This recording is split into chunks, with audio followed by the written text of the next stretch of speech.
Good morning. Good morning. How y'all doing out there? Welcome to the Wash Dads podcast. My name is Brandon McElroy, your host. Happy to be here with you and have a great dad, somebody that, I've looked up to just about all my life, at least middle school. We'll put it that way. You looked up to me since then? Yeah, it's been a little bit. But we welcome you into the show, Mr. Ricee. I'm gonna go with Ricee because that's Ricee. Yeah. That's just who I know you as. Okay. But tell me a little bit about you. Tell me a little bit about who you are and what you do out here in the community. All right. Well, as you said, my name is Ricee. Hello, viewers this one. All right. My name is Ricee. I'm born and raised here in Columbus. My profession is a police officer. I won't say where, but police officer. Went to middle school with Brandon, high school with Brandon, father of two kids, an 8-year-old and a 14-year-old. That's my boring life. He asked me to come here, so I'm boring. I don't know if you qualify as boring for what you do alone is not boring. But no, man, I appreciate you being here. Sure. I appreciate you coming on and talking to us a little bit about life for you. So I know you have two beautiful boys or handsome men, handsome young men. Yeah. Here we go. Talk to me a little bit about life raising two boys, because that's something that I don't have experience with. I got a girl and a boy, so I got a little bit of a half and half. How's life over there? I would say growing up with two boys is kind of like I call it easy because they're like little reflections of you. Okay. And you really can't get mad at them because it's you. You know what I mean? So it's like, okay, he's doing stuff, he's leaving stuff out. I'm like, I can't even get mad at you, bro, because I do the same stuff. So, yeah, I mean, then when they get older, they start fitting your stuff and they want to start wearing your clothes and your shoes and your cologne. And, they just grow up to want to be just like you. So, I feel like it's an easy thing. That's awesome. That's awesome. Sports? My oldest is still trying to figure it out. He's in AAU now, AAU basketball. So he's on a traveling team, and now he's trying to get his confidence with the basketball. But he did do football and he did baseball. All-American at this point. Yeah, he's an athlete for sure. He's more of an athlete than I was. Okay, because I ain't do none of that stuff. So yeah, he's definitely got the athlete tick. My youngest, he's starting to pick up on basketball. That's his niche, and for his age, he's taller than most of his kids in his age group. So parents are like, "How old is that kid?" Oh, so you that parent that we all talk about? Yeah, I'm like, he's the same age as your child, so he's just tall. You know what I'm saying? But yeah, he's good. That's awesome. He dominates. So yeah, they're both figuring it out. Basketball, I'll say, is their path now. So we'll figure out whatever the next season holds. Okay. Whatever the next sport is, water polo, whatever it may be. I don't know. I'm there for it. So you're there for it. Yeah, I'm there. So. Fair. Now, I mean, with your profession, right, and what you do, how does that impact your ability to be there for them in all of that spaces? So the shifts, the way they go is A company, B company, C company. A company, which is, of course, first shift. B is second shift. And C company, which is third shift. I think C company is the best shift for me, which is like 11 p to 7 a. Because I work when they sleep. So as soon as I get home, they're getting ready for school. Yeah. So it's like I'm up for everything. Yeah, I probably don't get a lot of sleep as I should. You know what I mean? So my sleep is staggered. I get like 3 hours here, 2 hours there, 2 hours.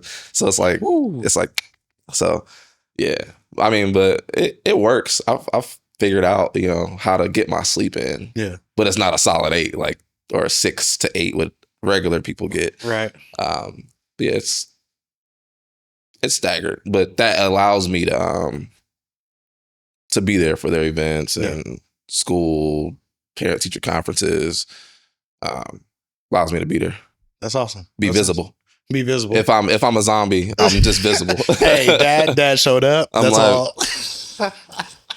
oh, Hey. well, hey, yeah, good job. Good job. Oh, you made the shot. Okay, got it. Got Right. it. Huh? He made it. He scored. What? He scored. Okay. Fair. Well, that's good, man. I mean, I've always kind of wondered that lifestyle, obviously, of that profession and being and available and all for your kids, like how that impacts. So who do you think they feel, or what are the conversations sometimes around the table about just what dad does and how it impacts them from a normal? I don't think it really impacts them as much. They don't really talk about it. They just see it as a regular job. Okay. Um, wearing a uniform out in public. It's people's like, you get everybody looking at you like, Right. oh my God, who's this cop? Big old cop walking through here. But the kids, they just see me as a regular person, which I feel like that's how everybody sees me until I go out in public. But yeah, they don't treat me any different. Even at the dinner table, it's more like, Dad, you gotta make sure you go to sleep. You got about 30 more minutes, so you got to go back to bed so you can get some sleep before you go to work. I'm like, yeah, you're right. So sometimes they keep me on my toes with it. So Yeah. I mean, it's nothing really too impactful on them as far as like the profession and the on and off switch. Like, it doesn't faze them. No. Because they don't think about it. I'm at work. When I'm at work, they're asleep. As I said before, like when I'm at work, they're asleep. When they wake up, they just see Dad, and that's it. That's it. Fair. Did they ever want to like do the ride-alongs or For kind of go sure. the process? Yeah, my oldest one is waiting until he turns 18 to hop on with me. But I mean, we'll see. We'll see. How do you feel about that? I don't care if he wants to. That's fine. Yeah. If he wants to ride along, that's cool. Yeah. The more the merrier, the more the merrier. I encourage everyone to ride along with an officer. Not only like just for like to be nosy or whatever, but to actually see what we do day to day. It's not really what you think. You know what I mean? It's like some people think like, we just hunting and really it's not. Some days it could be you do nothing. Some days where you talk to your sergeant and they're like, a call goes out, everybody's scattering, you didn't even get time to get ready, you still left your stuff at the sub, you just running. Yeah. So yeah, it really just depends on the day. And sometimes, I've had some people do like ride-alongs where it's just been dead and it's nothing. And they're like, man, I thought y'all did more to this. I'm like, we do. We do. You just came on the absolute like non-busiest day. Right. So it is what it is. Fair. I've had the opportunity to go on a ride along before. What shift you go on? During the day? I think it was a B shift. Yeah, I'm pretty sure it was. Like 2 to 10, 3 to 11? Yeah, somewhere around there. And it wasn't too bad. It was active. We had a couple of situations that went down, but it wasn't bad. And I will say it definitely opens your eyes to the strenuous nature of the job, right? Like, as you mentioned, there's days where you don't have a lot, but those days really you need them for the days that you have a ton going on. Oh, yeah. So I have a lot of respect for what you do on a daily basis. But to that end, how has life been as a father, but when you're in the community, right, that you're in? How does life go for you? How do you see the community through a father's lens as well as a policing lens? Like, how does that work for you? Well, on any call, like where if it's something that involves like a child, or I won't say a child, some of these are like young adults. My cop hat, I take my cop hat off, and everybody knows it. Everybody on my unit, they're like, here comes Ricee. Here he come. He about to do his dad talk. I'm like, yo, I got to. You know what I mean? Because sometimes these kids just need that, especially with those that don't have that figure in their house. I just kind of walk them down, like, like kind of what I do with my own kids. I treat them like my own. I just say, like, the path that you're going, things that you're doing, you got to think about what you want later in life. Like, you got to start thinking ahead. Stop just thinking about what you want right now. Right. And yeah, I mean, like I said, like, I take my cop hat off and I'm just full dad mode. And sometimes that hits. Sometimes I'm talking to the kid, but really it's the parent that's listening, and I'm talking to the parent, the mom, where she didn't really know, or she didn't really know how to talk to her kid, and she's picking all of it up, and she's like, "Thank you for saying, that to my child. It touched me." You know what I mean? So that's pretty much what I do. Yeah. Yeah. Do you have a most memorable moment out there? Memorable moments. Man, so many. I'll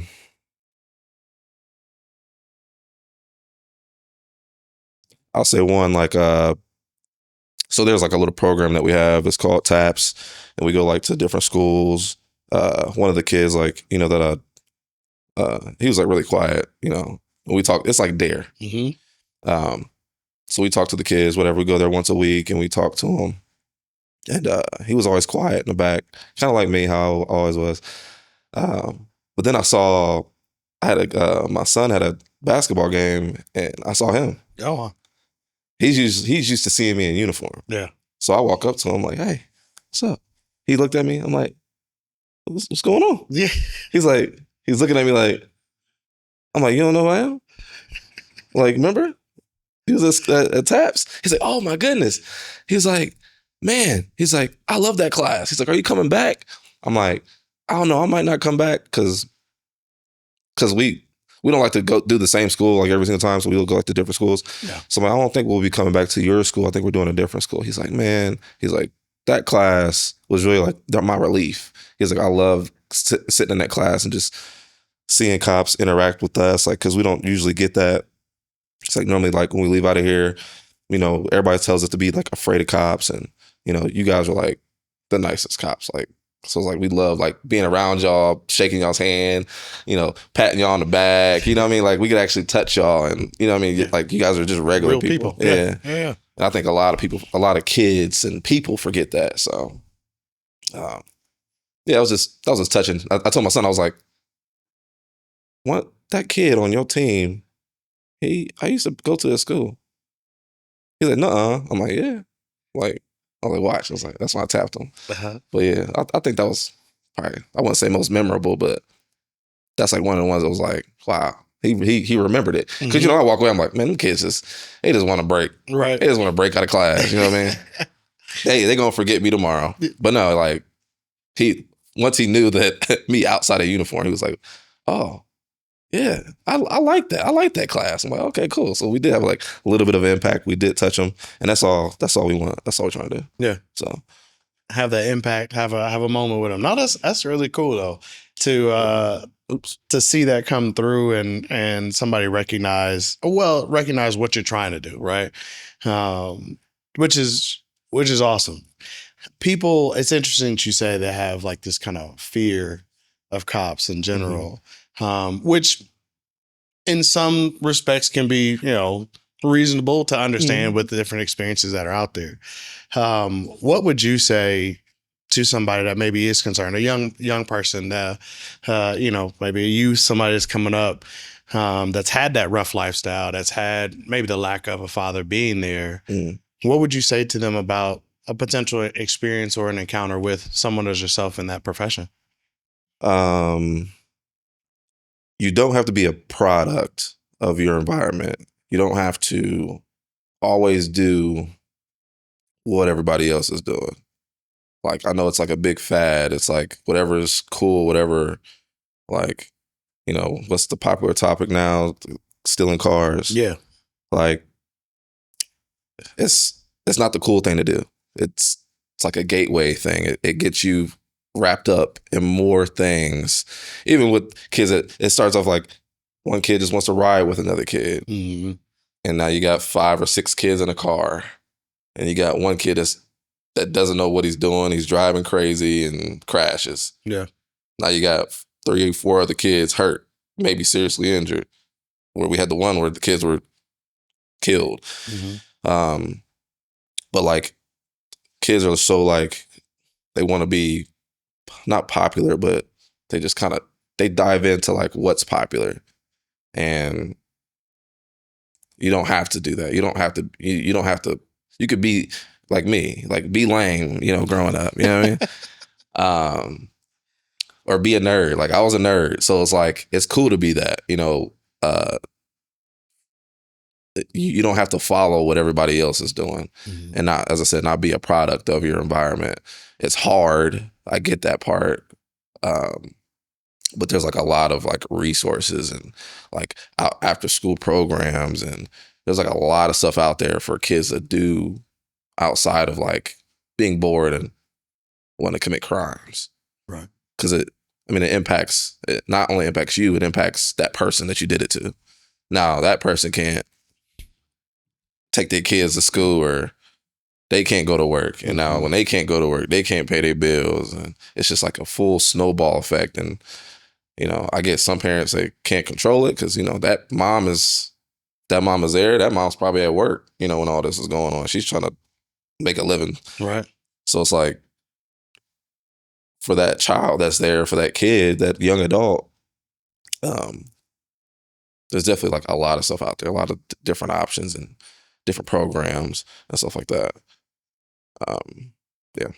Yeah. No, that's good. I mean, a fair account for any community, right? That you may be in, to be a part of just kind of a better space, right? Like making those good choices. And as you mentioned, not every parent knows what's happening, right? Like not every parent is aware of the situation at hand and what's going on there. There'll be a lot of times that we'll just call the parent like, hey, do you know where your son's at? Yeah. No? Okay. I have him. It's in the back of my car. Wow. You mean bring him to you? What's the reaction to that?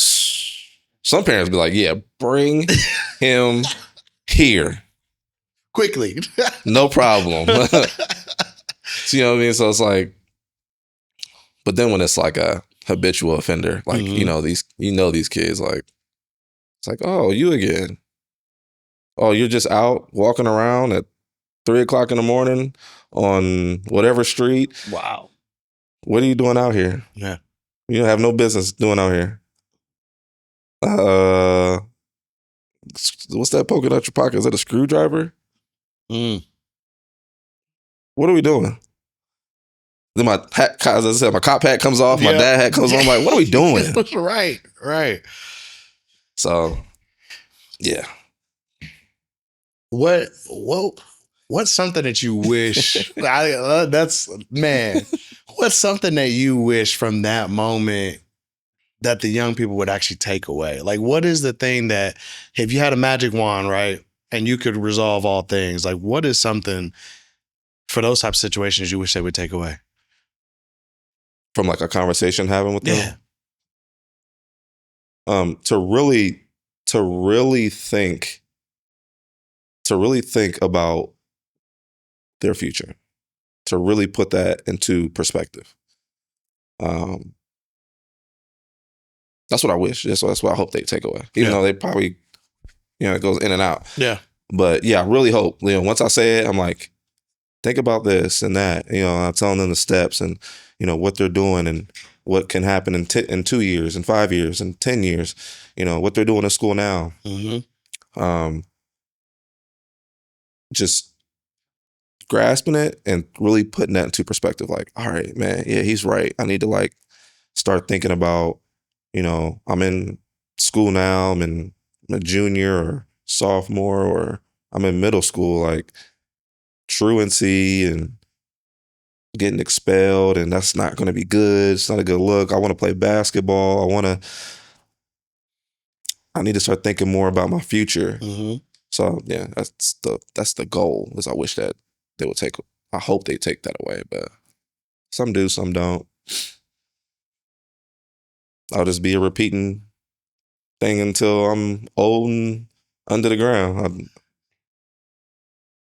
just got to keep doing it. Yeah, I even do it to my own son, even though he's not even half as bad as the kids that I catch. It's like He'll be. I'm tough. I know that I'm tough. Yeah. I don't know where it comes from, but I'm just like he'll like not do his chores for like 2 days, and I'll be like, "What are we doing? Like, why, bro? Right. You want to be an adult? You want to learn how to do? You want to pay bills? You want to do all this stuff? Like, you got to do stuff on time. You got to do. You got to set. You got to have a schedule, dog. Yeah. Bro, I'll be going in on him, and I mean, the wife would be like, chill. I'm like, all right, but he needs to understand, like, being responsible. I just don't want him to fall short. Yeah, and that's my goal, is to be there to make sure he doesn't fall short. It's my job. So, yep, that's fair. That's fair. I was going to ask you, how does the cop life play into the home life, but you answered that question. Hey, you know what? I did this well before this profession. Like, that's true. It didn't just tick after this. It's just, I've always been like that. I've always been, strict, and I don't know. You got your nice parent, and you got your parent that all they gotta do is look at you, right, and you gonna get it right. So I'm that one that's be like, hey, then my son gonna be like, all right. All right, I got it. Say less. Got you, Dad. Look less at that point. Yeah. Chores, you got homework, assignments, and now everything is on your phone. Yeah. So I'm like, I just got a message that you was tardy to this class. What's up with that? He's like, It was one time I tried to get on him, but it was me. I did it because I pulled him from school early because we had a doctor's visit. And the alert didn't come in until like the day or two after. And I didn't look at the date. I just got the alert, and I'm sitting there, and we all just like chilling. I'm like, wait, what? You was tardy or absent? He's like, Dad, that was when you pulled me from school. I'm like, oh, you right. Interrogation. We went straight into. I'm like, wait. You right. Oh, that's funny. No, that he's like, wait a second, let me plead my case, like, please, please. That's the day that you got me, Dad. I'm like, oh, you right. Okay, I'll leave you alone for the day. I'll give you a break on that one. I won't press charges on that. Right. So when you look at like where you are today in your fatherhood, and you look at your life, are you where you wanted to be? Do you see it as success? Do you see areas where you want to grow as a father? How's that look for you? Yeah, I always see areas of improvement. I'm always improving. Nobody knows. There's not a book to how to be the perfect father. Everybody's in different conditions. Everybody has different beliefs. So me, I'm always seeing myself as I'm continuously evolving with my kids. As they're growing, they're evolving. I'm growing, I'm evolving. I can't reach out to, somebody on how to be a parent to a 6 or a 15-year-old. Well, he'll be 15 this year. How to be a parent to a 15-year-old, because I can ask my mom, but that's not me. You know what I mean? It's a whole different child, whole different things, a whole different set of things. So just continuous evolving, growing, communicating. I always talk to them, and I say, like, is there anything more you want from me as a dad? Like, am I doing more? Am I doing less? Yeah. Even with the job, I'm like, do you guys feel like I'm not there? Like, they'd be like, no, you're good. They'd be like, what do you mean? What are you talking about? So I'm like, okay, so I'm cool. But yeah, I always like check in. I'm checking in with them to get myself together. So I still challenge them to foot races every so often. They still can't beat me. Just to put it out there. Just to put it out there. Yeah. So yeah, it's always, as I said, we have that communication where we're always evolving each other. Yeah. even with him, telling about, he's growing up, he's going through puberty and all this stuff. I'm like, calm down. He's like, Dad, when am I gonna get tall? I'm like, don't worry, you gonna get tall. All right. It might not be now. Like me, I was late. Yeah. I didn't get tall till maybe like senior year, if that. Maybe after. I don't know. I feel like I'm still growing. But yeah, I tell him like it'll come. It'll come. But yeah, just I will, as I said, like always know that, you can always evolve. And when you say like, do I feel like where I want to be? Mm-hmm. Yeah, I wouldn't take away from where I'm at now. I'm not perfect. There's still things for me to work on.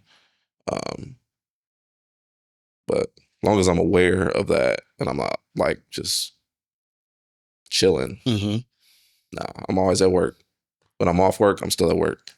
So, What do you use as your methods to help yourself to continuously improve? Are there any things that you kind of go to, whether it's reading, visual, books, like anything that you typically look at, for your evolution and how you grow?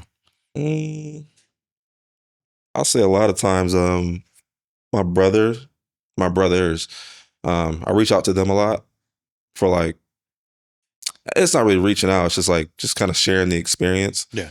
And they'll be like, yeah, man, I've been through that, or yeah, this is how I handled it. I take a little morsel from them on what they say, and I'll take what this person says, what this brother says, and mold it up to what I feel like will work for me. Mm-hmm. There was like, I don't know, it was like some podcast I used to listen to, but that was like a long time ago. But probably majority of what I do now is like reaching out to my brothers and just getting like an insight from them and trying to figure out like, did you go through this, or what happened when you did this, or so that usually works. Fair. Fair. I don't know if it's like a venting session.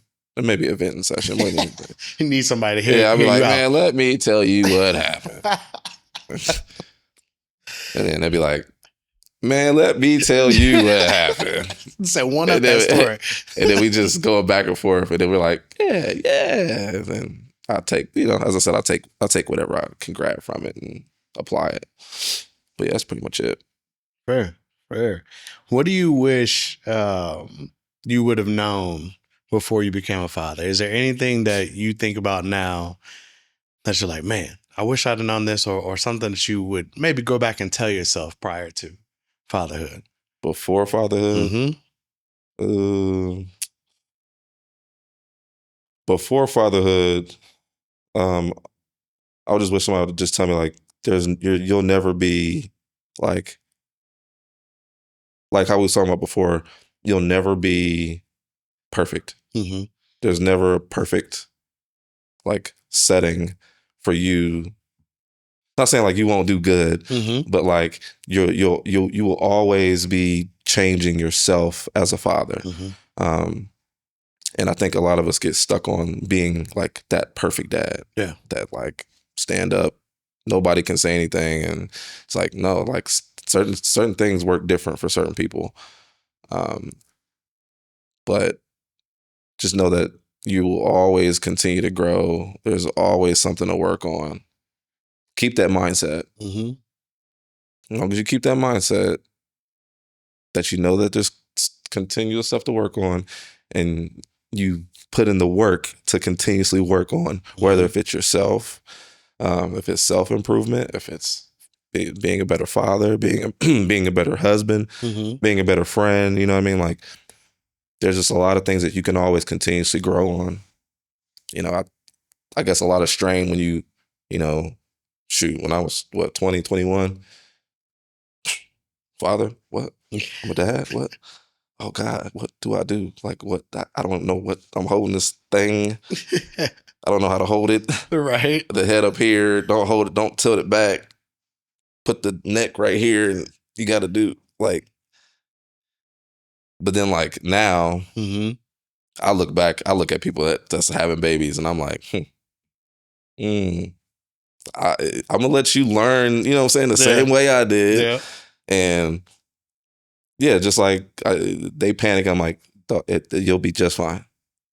You'll be just fine. Yeah. And then normally that's probably like, it calms them down, like, okay, I know this dude, he got 2 kids. He's telling me everything will be just fine. I'm good. So yeah, just if I could just tell that pre-Ricee dad, whatever. Yeah, like you'll be just fine. Just keep improving, keep working on yourself, and you'll be fine. Yeah. Fair. No, there's no manual, right? That comes along with these children. There's no manual with each grade level you go to and There's each no situation. return policy. Once they out, they out. That's it. It's yours. You can't put it back. No, cannot. No return policy. I've been looking for one every once in a while. I'm still trying to find it. Like, no, bro, come on. It's a Uno reverse something. There's got to be something that works, right? Right. Nah, listen, I get you on that one. What for you has been a challenge in fatherhood? Like if there was a thing that has been one of the greatest challenges with fatherhood, what would you say that is, and how have you been able to kind of manage and maintain? I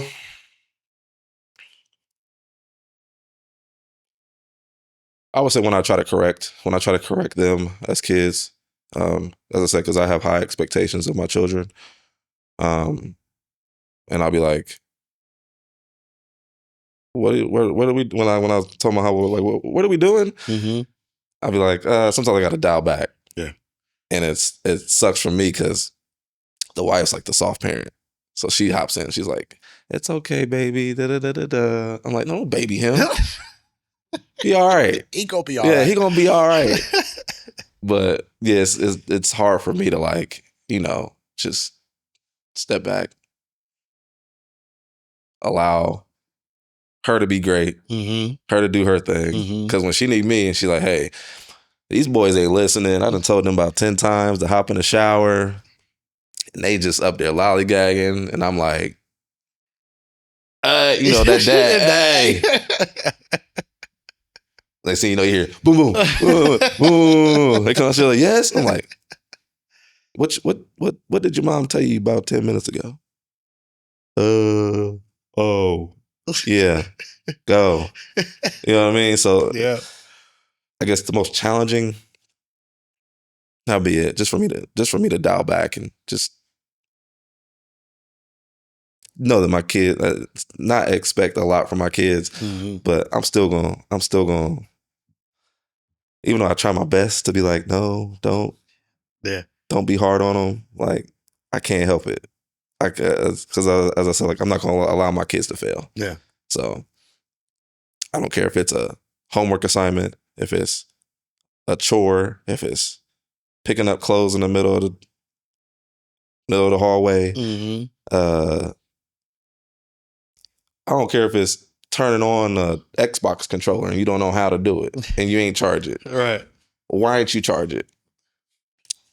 It's a controller, right? Yeah. You can recharge it. It has a rechargeable battery. Why haven't you recharged it? Right. Why are you coming to me about a battery that you haven't charged? Right. Think about it, son. Come on, put it together. All right, cool. And that's how I am. Yeah. I know. Everybody like, man, he's tough. He's a tough dad. Nah, my kids love me. So I think that's probably the toughest thing. The most challenging part is for me to dial back sometimes. Having to dial back on it. Say, give him a little space, a little grace every once in a while. Every once in a while, I gotta, check myself. Like, Ricee, shut up. All right. But I mean, to your credit, I will say, it sounds like the drive for it though is to make sure that they are prepared. They're prepared for life. They're prepared for what's happening and what's going on.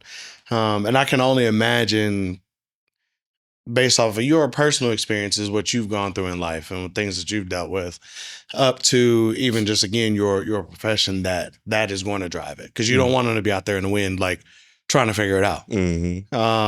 To that end, what's one of your, as a dad, do you have any fears? Do you have any like driving concerns for your boys or just in general? Yeah, I mean, just that fear alone of, of your kids not knowing what, like, I don't want my kids to be out here and like not know how to take care of themselves and be like, dang, who raised them? Yeah. Not a product from me. You know what I'm saying? Like, Don't put my name on that. nah, not a product from me. Like, no, these kids don't know how to take care of themselves, know how to talk to people, know how to respect people, just be good people, good young men overall. Yeah. And yeah, my biggest fear is for them to not be one of them people that I'm grabbing up on these streets. Yeah. Not even just kids, but you got grown men out here that are products of that. They just grown from that little boy that either didn't have that figure or that was allowed to do all this bad stuff when they were kids. And now it's just kind of conjured up to now they're doing real felony stuff now. Right. So yeah, I mean, I just see that as a progression. That's just something that somebody has allowed and nobody's ever corrected. And there's some parents out there that don't really care. And I'm not going to be that parent. Yeah. Yeah. No. Well, that's fair. That's fair. What's something from a throwback? I mean, I'm thinking maybe, I don't know, middle school, high school. What's a throwback item that you miss today that you think these kids today won't experience? What's something that you think back to that?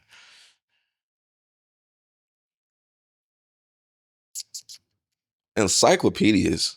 There's the nerd. Here he is. See? Encyclopedias, bro. Like my mom had we had our own like encyclopedias at home. Yeah. Not even at school. We had our own at home. Before all the Googles, look, the Googles, what was it? Those XGs before Google. Yeah. Yeah. Actually. So like, yeah, before all that, before just not even having the ability to think, because I think Google has just erased people to think, to really think. It's like, oh, if I don't know it, Google. And it's easy. It's at everybody's fingertips. But yeah, encyclopedias. If you didn't know it, grab that book, find it, and you really learn about it. Just that method, that style. Like libraries. Libraries are so underrated now. Kids go there, but like we used to go there after in high school. We did that a lot. Right. You know what I mean? Like we lived there. Had to. Yeah. So it's like kids don't do that these days. Yeah. They just rely on what's on the web. And sometimes on the web it's not true or it's not real. So yeah, I would say things that I miss that I wish my kids could have is encyclopedias. I would say like typing 101. Because these kids don't know how to type. Yeah, these kids don't know how to type. They're like,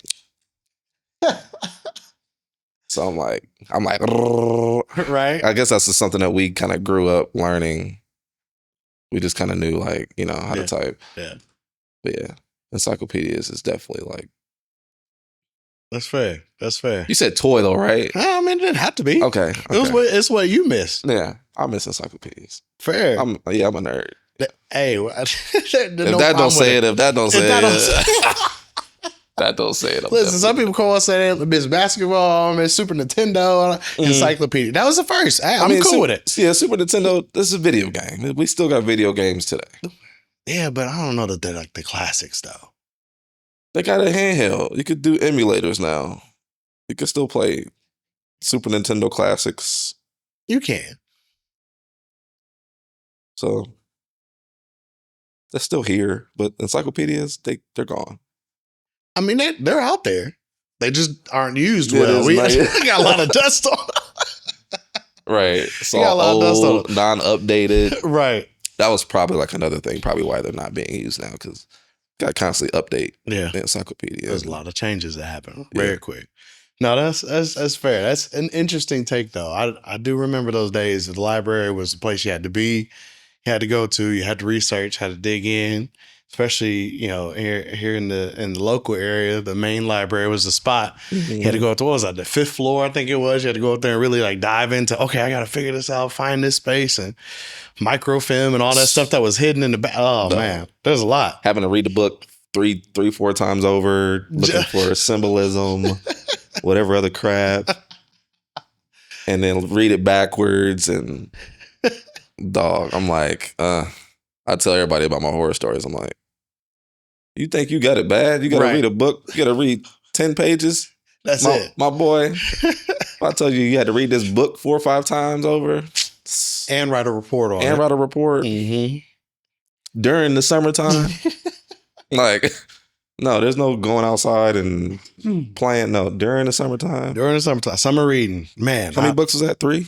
3 or 4? Yeah, we had 3. A minimum of 3. I think we had 4 maybe a couple of years that we had to do. I remember some reports, though, that we had to do. I do remember one specifically that I got called out for plagiarism on back in the day.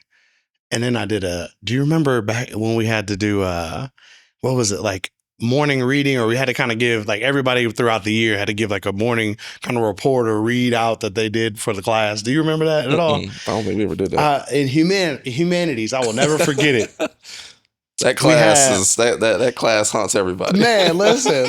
Anybody that went to our school, I think it was like humanities. Like you just die right then and there. But I remember we had to do a report, and it was specifically on like history, American history, something along those lines. And I had a rebuttal because I was so irritated that I got called out for plagiarism. And I had a rebuttal on one of those morning readouts. And it was like, how many times can you say JFK was murdered without repeating somebody else? And they had a fit. It was over. It was over. Mr. Liebesman, I love you. Liebesman. I know you out there, and doctor. You might be listening as a doctor. That's right. That's doctor. Right, doctor. Yeah. Man, listen, it was it Foley? Yeah. We had some rough days, but he was a good teacher. Loved stuff. I still got those books. Do you? Yeah, I still got them. Really? Got my books. Holding on to them. I don't know why. I feel like my kids will use them. What you just said they was on the phone. They ain't gonna pick up those books. I know. Wishful thinking. They're in a box, They're in there somewhere. Yeah, they'll probably get pitched soon. You just carrying them from place to place? Yeah, just keeping them with me. Hoping they're gonna take it on. Maybe. Maybe. That's fair. Hey, listen, a father's dream, right? It's my dream for them to be like, oh, Dad, I need this book. And I'm like, I got that. Give me a second. Yeah. I'm going to find it. Dewey Decimal System. Hold on, let me figure it out. When that day comes, yeah, You'll be very proud. Yeah, the Lord can take me then. I'll be good to go. I'm good, Lord. That's it. It's over. I'm complete. Fair. So we'll close this thing out with you giving a little wisdom to someone out there. But what do you think we as dads, as fathers, are missing today? And what do you think we need to do a little more of? What are we missing, and what do you think we need to do a little more of? I would say some things that we are missing is being resourceful to one another. Okay. And this is one of those things like where, there's a dad out there that's watching this. Yeah. And they're like, what can I pick up from? Because I have no clue what's going on. I have no clue. Or let me get a different perspective. Yeah. Not saying you have to mimic, what you see. But yeah, like just being resourceful to one another. Whether it's a podcast, whether if it's a open forum, whether if it's a Facebook group. I think I've seen some Facebook groups that's like new fathers and stuff like that. And I've seen like stuff like that that's like becoming, but I think we need more of it. Yeah. But yeah, I mean, not to highlight on the Facebook group, but just something that kind of caught my eye. But on like new fathers, when they get in that group, they're like, hey, I'm a new dad. Not really on good terms with the baby's mom, but how can I still be involved with my son or daughter? And then you get a whole list of dads. It's just like, do this or try this. And, it's like, sometimes you just need that, especially when they don't have nobody else in their corner. Yeah. Just having that, open session, like just somebody that don't know you from Steve is giving you that feedback. Yeah. But no, that's definitely one thing, is not being resourceful to one another, or one thing that we need more of. And you said, what was the next one? Just something that maybe we're missing today. So you kind of answer both of those. Okay, yeah. Anything else you want to throw in there? No. Okay. I think we're good. Think we're good. Being resourceful is a big one. Being resourceful, I think, is to one another. Is because everybody has different things. Everybody's, as I say, is 100 ways to skin a cat. Just reaching out. Females do it all the time. Females go and they go through they got their groups. They got groups for everything. There's a group chat for females. For the group chat. There's a group for everything. Dads, us men, period. Like we get really hooked on pride, and we think when we ask somebody for something or ask about something, it's like, oh, I don't know what I'm talking about, or your ego gets in the way of like, hey man, I got a newborn. Like, why is my baby always burping up, or why is my son always looking away from me? When I'm trying to give him like coaching advice and stuff like that. Like, we gotta get past that. Yeah. Like, we gotta get past our egos, past the pride, and start reaching out to one another. I don't care if it's a guy that you just walk by in the store. If you really like what he's doing, like what you see, or how he's talking to his kid, or spending time with his son, or pat him on the back, say good job, or if you feel like you can grab something from him, like, hey, tell me how you feel about the newborn, or how's that going for you? Right. We got to talk to each other more, and I don't think we do that. What do you think drives it though? Why do we not talk to each other? Ego. Just that? It's the ego part. It's not wanting to show like, I mean, I've dealt with that with family members, like just letting go of your ego just to reach out. And as I said, like I have no issues with reaching out to any of my brothers. Like, bro, let me tell you about your nephew. Why is he doing this? What did you do? I mean, it ain't even got to be about my kids. It could be about anything, just life, period. The wife, or house, car, job, whatever. They'll give their put, and it helps. It's just same like with therapy. Like that's the reason why like we don't do therapy enough. And some people think like therapy is like a bad thing, or it means that you have issues, and that's another ego thing. Like, oh, I don't want to go. I'm good on therapy. I don't got to do no therapy. I don't need to talk to nobody. Tell me about myself. Right. Like, yeah, bro. Sometimes you do. You actually do. Yeah. Like sometimes you got to hear about yourself. Right.